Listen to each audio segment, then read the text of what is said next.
Okay, Pops, we have new data from Black Book and from Manheim over at Cox Automotive. What is going on in the used car market? Market's continuing its decline on the wholesale side of things. It's the decline on the wholesale side is, I guess, at this point approaching close to 5% decline from the beginning of the year. On the retail side of things, the decline is about 1%. Okay, and we also let's level set. We've seen a couple phenomena in the used car market. Gas guzzlers on the Yes. wholesale side, they've declined in price considerably. Yes. Older used cars have declined less. They've appreciated, actually. but last week they showed some type of decline. But we have seen, I guess the point I want to make is what we have seen is older used vehicles that are more price attainable have appreciated and now depreciated at a lesser rate than Yes. the overall used car market. The point being, the phenomena we've seen is there aren't enough cheap used cars out there for people to be able to buy, so older ones were getting more expensive.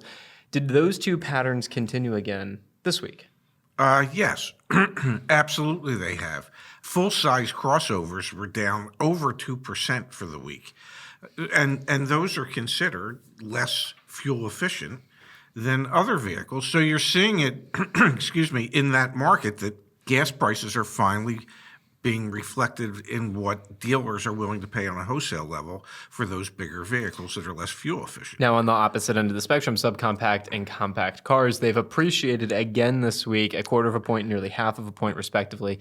And so we're seeing the continued push for fuel-efficient vehicles being in higher demand, both from a wholesale side and a retail side. We had called this, maybe right when the Russian news broke, we had called that we thought gas guzzlers were going to decline in price. Back in March, in the middle of March, when gas prices were at their highest level, at $4.31, I think it was a gallon nationally. The real problem in the subcompact and compact cars is that that's a market that most manufacturers, abdicated on years ago. You know, everybody wanted to go to some type of crossover, whether it be a small crossover or the larger or mid-sized crossovers. And sedans, whether they be subcompact or compact, really took a backseat to everything else. So one of the reasons that those cars will be appreciating faster now is because they were so far and few between to begin with. They're almost like hen's teeth in America today.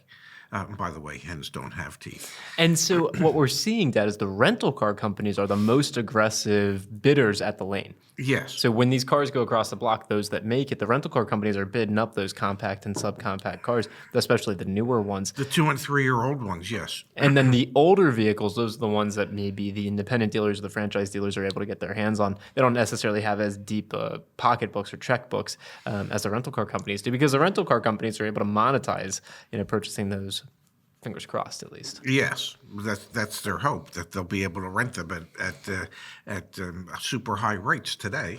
Now, on the van side of things, we continue to see appreciation of vans, compact vans and full-size vans. Full-size vans have continued their appreciation for 1.25 years now. I think we're up to 65 or 66 consecutive weeks of increases. And this vans. is a continued trend of, okay, if they're not going to produce any full-size vans, but automakers, then the used ones, are going to continue to appreciate. And the ones that they might be willing to produce have probably been spoken for by major players like Amazon and other delivery services. Exactly. Now let's jump over to Manheim and let's see what they had to say. This is the update for mid-April, so we're halfway through April at the time of recording this, a little bit beyond. But Manheim has also shown that their Manheim used vehicle value index has dropped. Slightly, yes. It's down to 221.4. Yeah. That's up from when we traditionally would be around 115.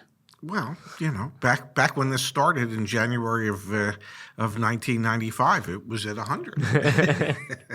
Exactly. So what we've seen here is a 1% decline in wholesale used car prices in the first 15 days of April. So mirroring what we're seeing from the Black Book data. Yes. What's interesting is when you start to look at year over year. So this time last year, we were in the throes of used car appreciation. What are we looking at now? Compact cars are up 20% year over year. Luxury cars are up 19%. Midsize cars 18.5%. Pickup trucks declined. Yes, they're 0.2%. I mean, it's a minimal decline, but it's a decline. And it's the abnormality within this data set because SUVs and CUVs are up 15%, 14.5%, vans up 30% in total. The market's up 14%. So the fact that pickups have actually declined, to me, that's an indicator of the fact that most new vehicle production has been allocated towards making sure there's pickups on the road.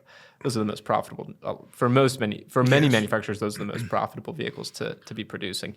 So we're seeing on the used car side less demand of those, and also you're not going to have as many rental car companies fighting for pickups as you are for Civics. Yeah, they are not as desirable a rental vehicle as say an SUV or a CUV or even a subcompact or compact car. Now, we've talked a little bit in the past when we had the folks from Black Book on our live show, delinquencies on loans and potentially the repo man becoming a more present fixture in our lives.